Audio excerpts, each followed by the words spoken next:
We have no more time to waste. We're on fire, we're covered in a blanket of smoke. The whole West is in drought. 2021, a summer of record-breaking heat and extreme drought across the American West. This is what a dry field looks like. In Oregon's Klamath Basin, fields are running dry because the federal government has shut off water to farmers. Most years, farmers here use the water in Upper Klamath Lake to irrigate their crops. That lake exists so that all this land out here could have water. That water's ours. We should pray for rain. We need water. These farmers won't be able to stay here if they can't get water. You alone are the Lord. You give life to everything. And the tribes are saying it's all their water. It is all about them having the power over us, and that power is water. The government is withholding water from farmers to protect endangered fish that are sacred to Native American tribes here.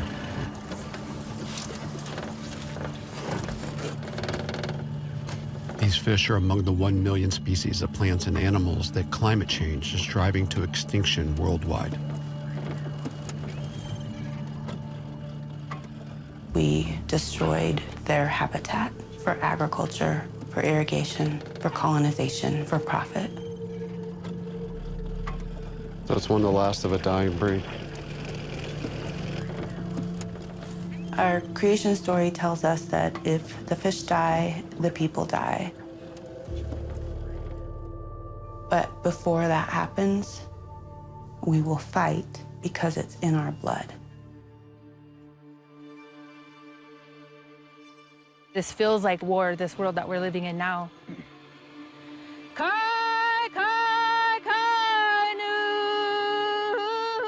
On this episode of Fault Lines, climate change intensifies one of the fiercest water wars in the West and pushes an Oregon town to its breaking point.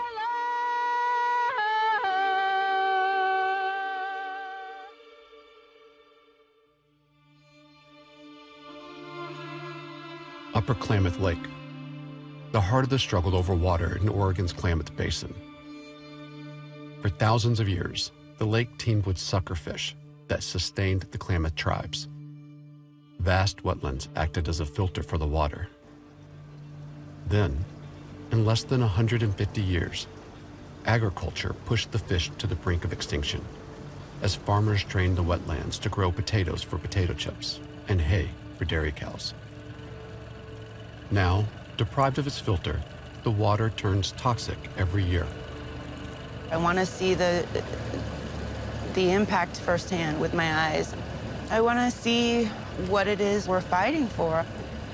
This is the first time I'll be able to see it face to face.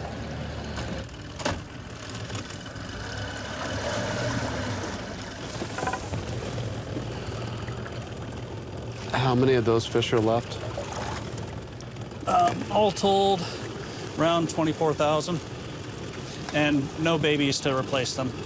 No juveniles.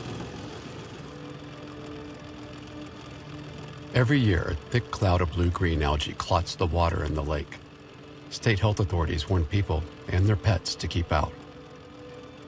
With nowhere else to go, young suckerfish die en masse before reaching adulthood. If you were to have your dog drink that, it would become incredibly ill, if not kill it.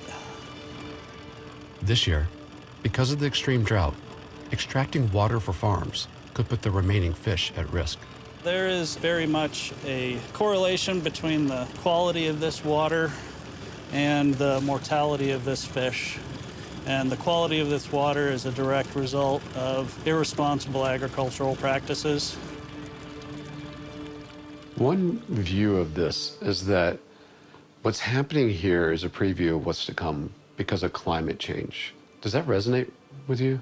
Absolutely resonates. We obliterated ecosystems to create agriculture and irrigation. It's always extraction, extraction, extraction.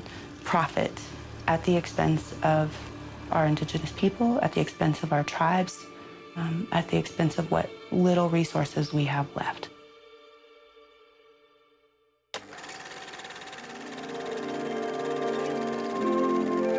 This is the West, USA. 17 states where water is wealth. The roots of this crisis go back to the early 1900s, when the federal government drained lakes, dug canals, and rerouted rivers to deliver water to farmers. The irrigation projects were part of the government's push to encourage white settlers to move west. Later, the Klamath tribes lost their land through a federal policy known as termination. I was here since termination, when they terminated the tribe. The Indian land was broke up and sold. We occupied it just like the Romans did. The strong were stronger.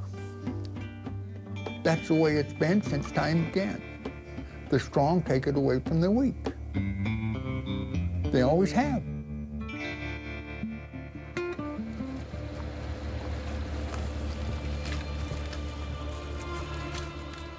Our people have survived genocide, murder, disease, and war. We survived federal termination. But one thing we did retain was our right to hunt, fish, trap, and gather on these lands. In a treaty, the federal government promised the Klamath tribes that they would always be able to fish. The fishing piece of that implies that there will be fish for them to fish. So that's the first promise that the U.S. government made. And then the U.S. government handed out a bunch of homesteads to a bunch of white settlers. And the promise seemed to be, you can have this water forever. And there were a lot of promises made that cannot all be fulfilled at the same time. In recent decades, the courts have affirmed that the government must honor the Klamath Tribes Treaty before it fulfills its promises to farmers. Because the Klamath tribes were here first, their water rights supersede everybody else's. So even if you have a piece of paper from the federal government that says you can have water every year, if there's not enough water to go around, the Klamath tribes come first. We built the Klamath Irrigation Project in the early 20th century, like we did most of these big water projects in the West. And there was an assumption that the hydrology of the early 20th century would persist until the end of time. That was a faulty assumption. Here we are in 2021, and the hydrology's changed, global warming, we're in the midst of it, and there's not as much water to go around.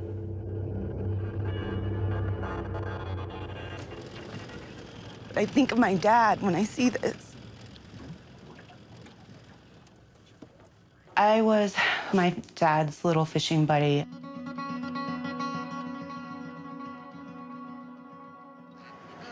When you are half native, half not native, there's a bit of learning and trying to figure out what exactly am I, where do I fit in? My mom married my dad at the disgust and disapproval of her parents, my grandparents. They were just not happy she married a Klamath Indian. That is one source of contention and sadness, and maybe why I am the way I am. I moved away 2 days after high school graduation. I never wanted to come back. She went away to college just right out of high school and lived away for quite a few years. After coming back, after living in a more open, diverse community, it was a shock when she came to Klamath Basin. I came back in 2016. 25, 27, 25. It was uncomfortable hearing this repeated sense of entitlement from fifth-generation farmers, sixth-generation farmers, that their grandfathers told them that there would always, always be water. At the time, I remember thinking, well, there's the problem. Your grandfather told you there would always be water, but my dad was telling me we got to throw these fish back because there's not enough.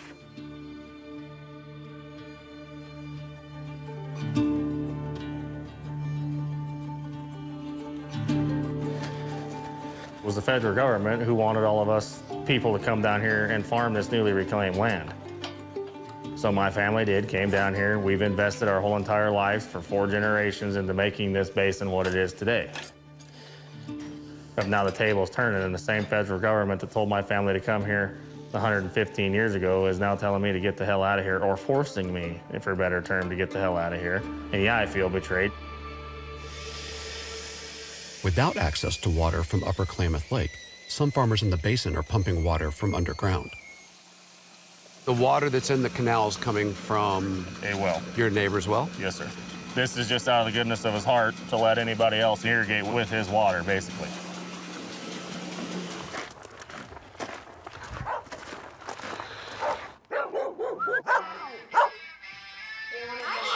Hi, guys. My family's been here for, 117 years, 15 years. I feel like what I was born to do, and I feel like I do a good job at it, and I've got everybody in the entire world against me, and that's not a good feeling. I, Rodney Sheen, did not kick anybody off any piece of ground for his own benefit. I wasn't the one that was in here physically killing them and moving them and taking them off their land.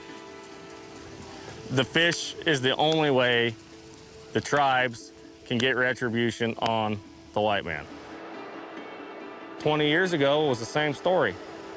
8,000 of us here in the park. There's 5,000 more on Main Street. In 2001, another severe drought threatened the fish. When the government shut off the water, thousands of farmers packed the streets of Klamath Falls, symbolically moving water into the irrigation canals. He will pass it to his son John, and then to his grandson James. They called it the Bucket Brigade. I was in 7th grade. Everybody was there. We were united. As tensions rose, members of the Klamath tribes faced harassment in town. Under pressure, federal officials turned the water back on later that summer. Federal government caved and gave us our water.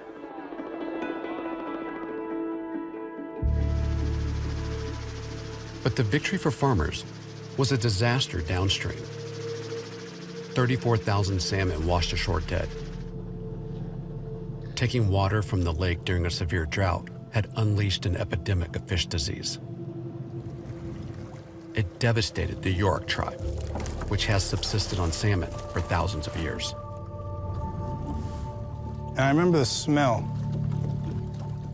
Just the smell of genocide is the best way to describe it, because you smell so much death in these places that offered nothing but life-giving opportunities.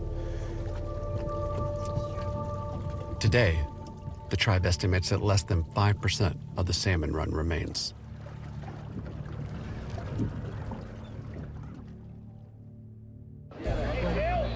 Despite the fish kill, protesters memorialized their success. They installed a metal bucket in front of the county building, and it stayed on display for 13 years, a powerful symbol of farmers' defiance. The message that this bucket sent was, Klamath supports the farmers. I use the Bucket Brigade as the tipping point. That bucket is our racist monument.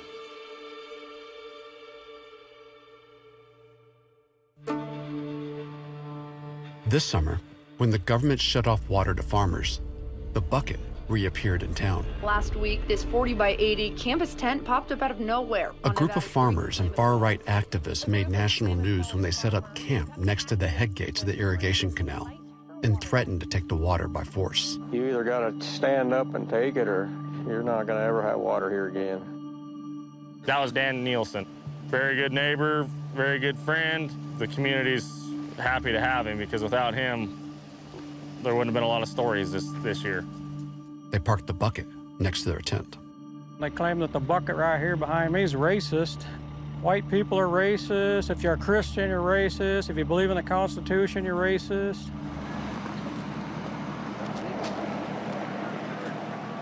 How serious is it getting here? We are literally to the point that people are going to start shooting at each other before this is all said and done.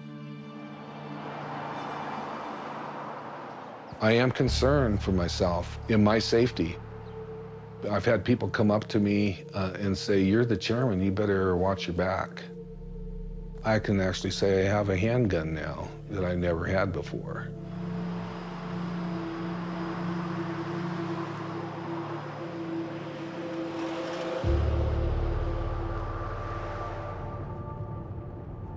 The Klamath tribe say this hostility goes beyond protests like the Bucket Brigade. They say it's baked into the way farmers and ranchers manage their land, and that some refuse to make even small changes that could save the fish, just to spite the tribes. LEROY GIENGER's family has ranched these 280 acres for the better part of a century. But although Oregon law requires that he keep his cattle from contaminating the lake, he refuses to put up fences. They complain that the cows are contaminating the lake. That's their complaint.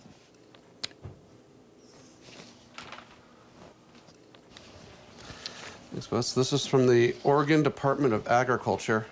Because one Indian complained.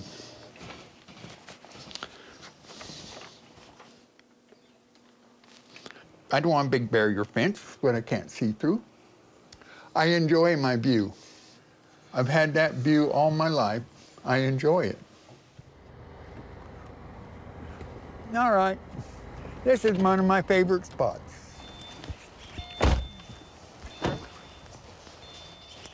It was an Indian farm. We can go right up there, just follow that little trail. This trail's been walked by Indians many a year. Now, if you look right up on the top of this rock right up here, you'll see an old Indian bowl. There's 14 of them, and you get to really looking.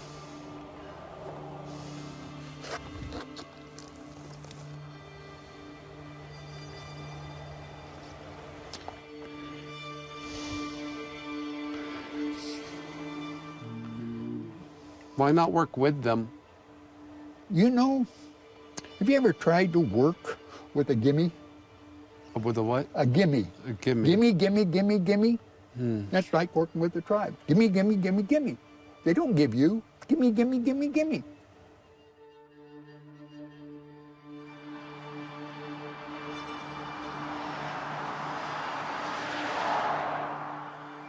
The kind of colonialism that brought those farmers here in the first place, how big of a stumbling block is that to moving forward? I would say it's more than a stumbling block. I would say it is the root of the entire problem. The sort of settler mindset that white people won and they should be able to run the place as they see fit. It's the beating heart of the whole problem.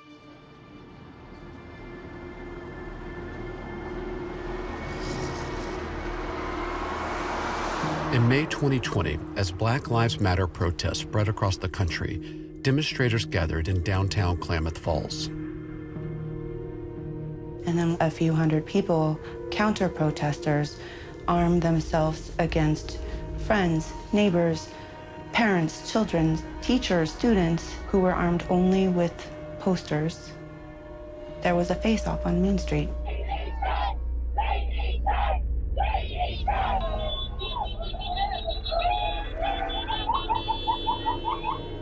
These people were yelling at us, "Go back home." But when you tell that to an Indigenous person, it's like, where are we supposed to go?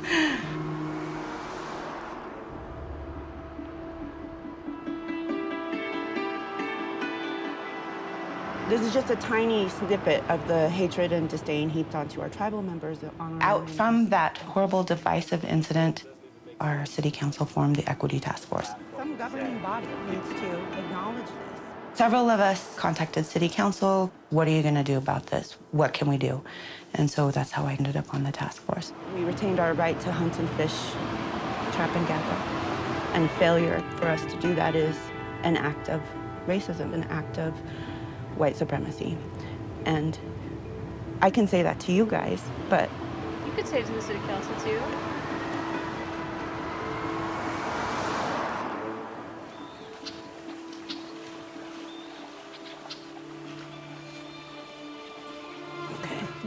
More than a year after the protest, the Racial Equity Task Force is preparing to deliver its final report to the City Council.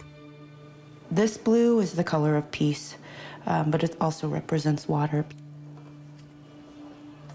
Then silver, of course, is our healthy fish in our healthy, peaceful rivers. That's awesome, sister. And then green, it represents our agricultural industry here.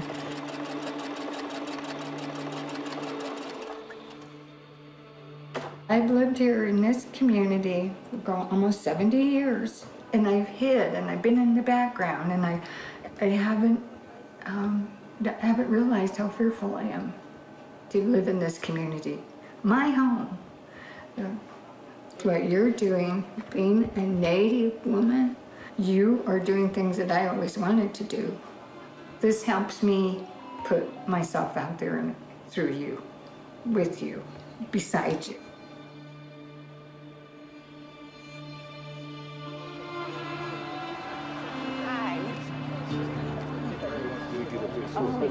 Okay. You look like Dad to me. I see a lot of Dad's features in your face. I was really nervous that because the task force agreed to take on confronting racism against the tribe, I was concerned that we were in danger. I knew there would be opposition. I knew that there would be unhappy people.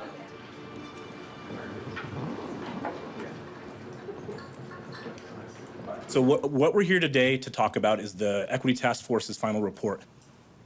Next, I will be introducing Joey Gentry, who is a member of the Equity Task Force, who will be speaking on the water issue in Klamath. Thank you. Thank you again for being here. Klamath has a history of racism that continues to be handed down from generation to generation. Our water crisis still exists today because of racism against the tribe, and racism against the tribe exists in part today because of our water crisis. I'm just gonna read some community sentiments. N-words and Indians, could it get any worse? This is a Cowboys and Indians fight. Too bad we didn't finish the job the first time. We're asking you to issue a formal proclamation acknowledging that a long history of anti-Indigenous racism has worsened disagreements over water. How I knew I was a Native, how I knew I was Klamath Indian, is because I fished with my dad.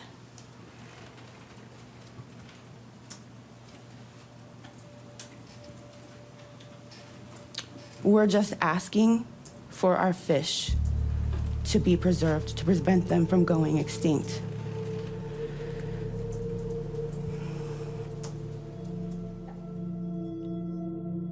The following month, the City Council disbanded the task force without acting on its recommendations.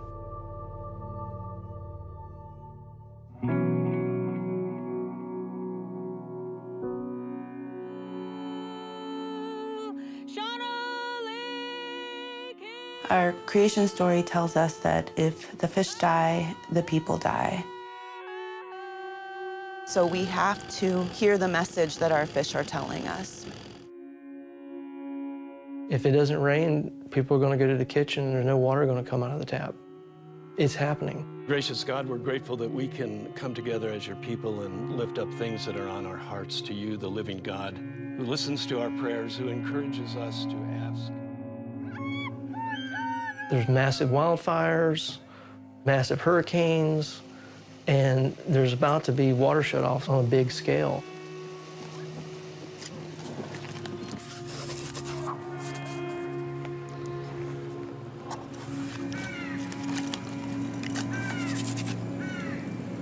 It's an existential crisis that we best solve.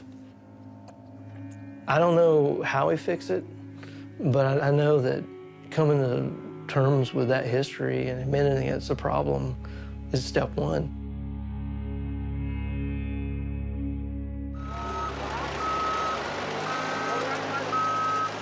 We're just tearing down this camp here.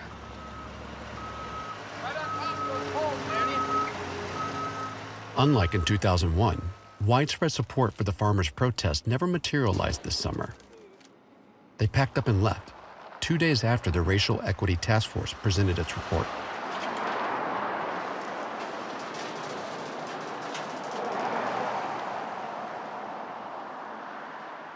Word traveled quickly that the bucket was gone.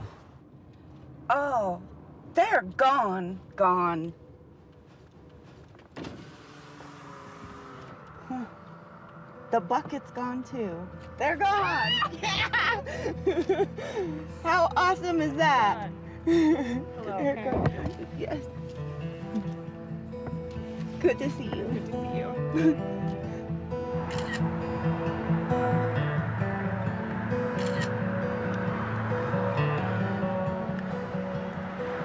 This distraction is gone. I guess that we're doing some work. I guess that it's starting to make a difference. So now the real work begins.